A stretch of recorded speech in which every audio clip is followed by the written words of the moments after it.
एक श्री भूतेश्वर बम बम भोला जय, त्रिशूल पाणी जय हर हर, आषाढ़ खलील गौरी शीस, केतु पिनाक पतंग धर, खग इलापति कामरी, अग्र केतु जय डमरुधर, आस्तोष लोचन धौर जटिल, अगहर कपाल और शारंग पर, जय जय करुणाकर शंकर, नीलकंठ मृत्युंजय सिद्धर, पार्वती पुण्यधर, जय शिवहर। और देखिए ये गलत बात है, हमारी माताओं बहनों से अनुरोध है, जब इतना जागे हो, अब ये समय पूरे 1 साल बाद आना है, अरे तो कम से कम सहयोग दीजिए।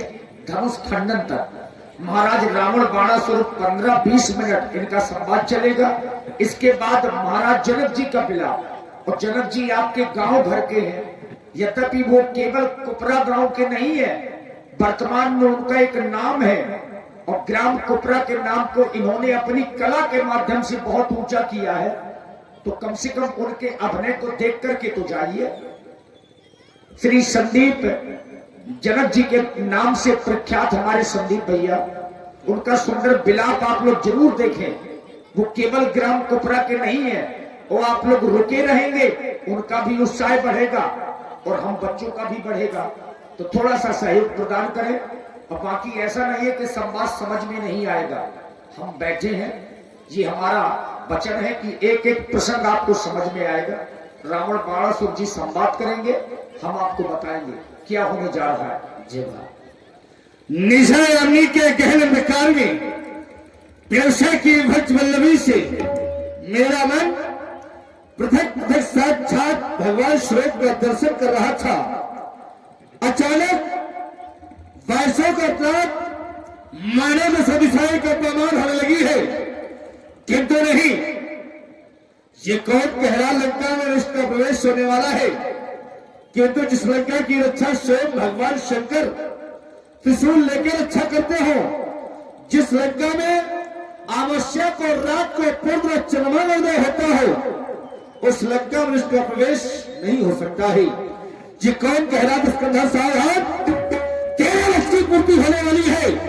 अरे मेरे लक्ष्य की पूर्ति करने वाला कौन, ये कौन सब सुना रहा है, ये शांत घने में कौन उत्तेजना चला रहा है, ये कौन ललकार रहा है, क्या आकाश या पृथ्वी कह रही है, क्या ये दिशाएं बोल रही है, दुष्कंधा सावधान।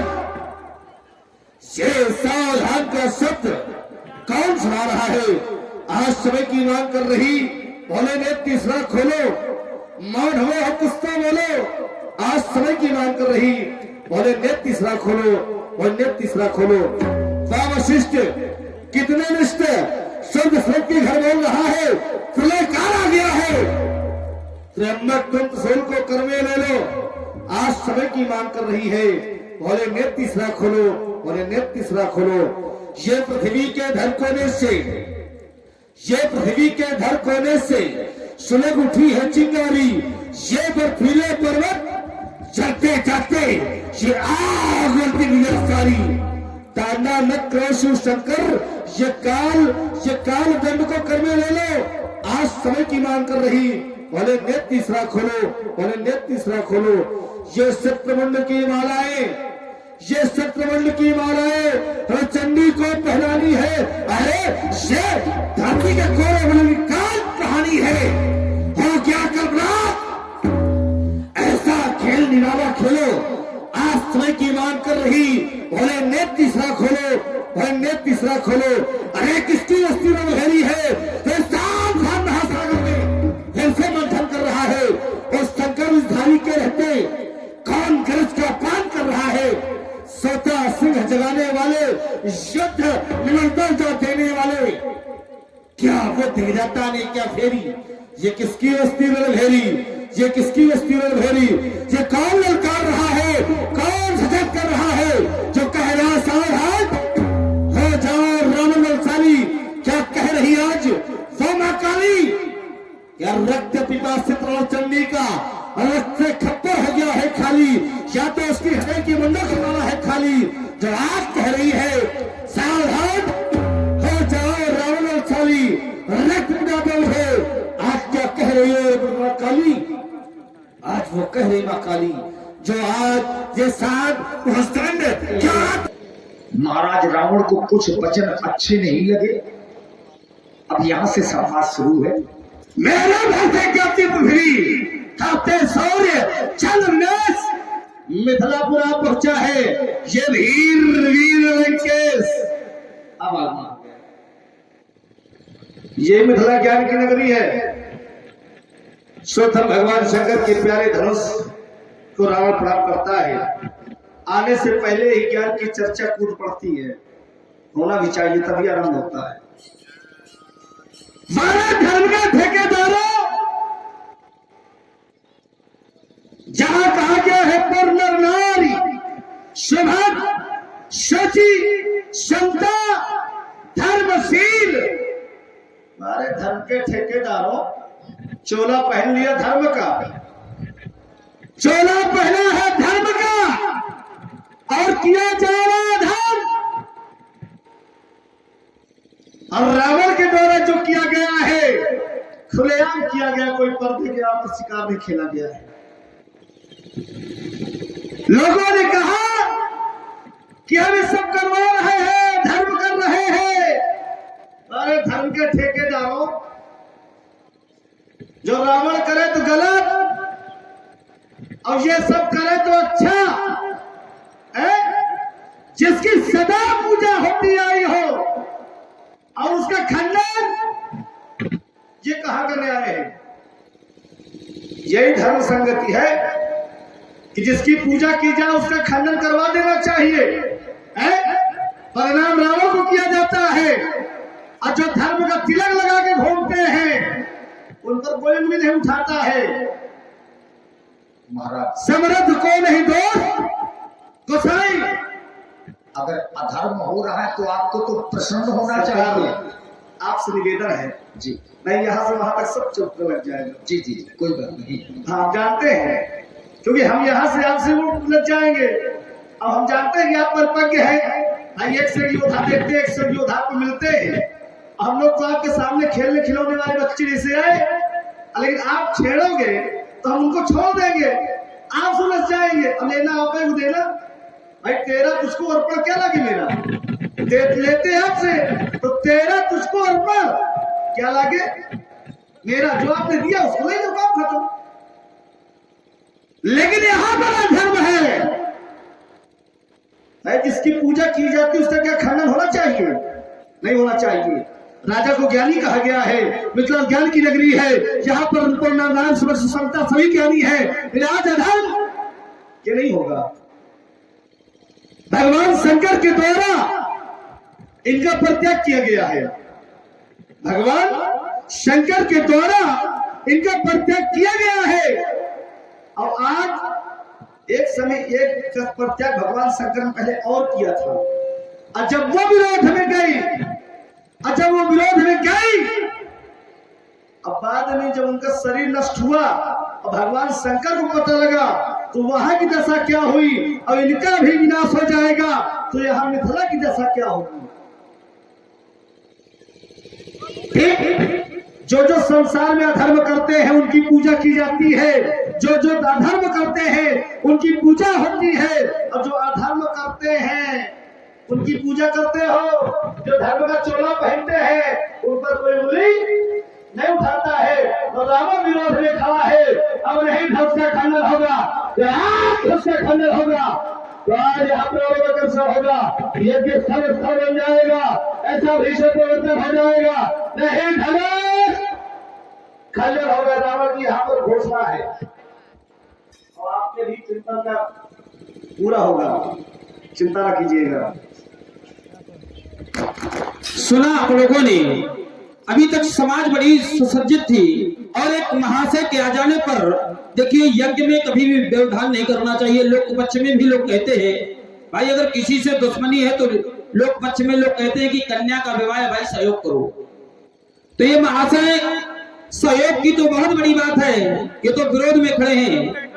कोई बात नहीं है, पहले चलकर के इनसे मिलना चाहिए। महर्षि पुलस्त्य जी के पुत्र कंचन नगरी सम्राट वेदध्यायी दशानन जय जय सुंदर भगवान की।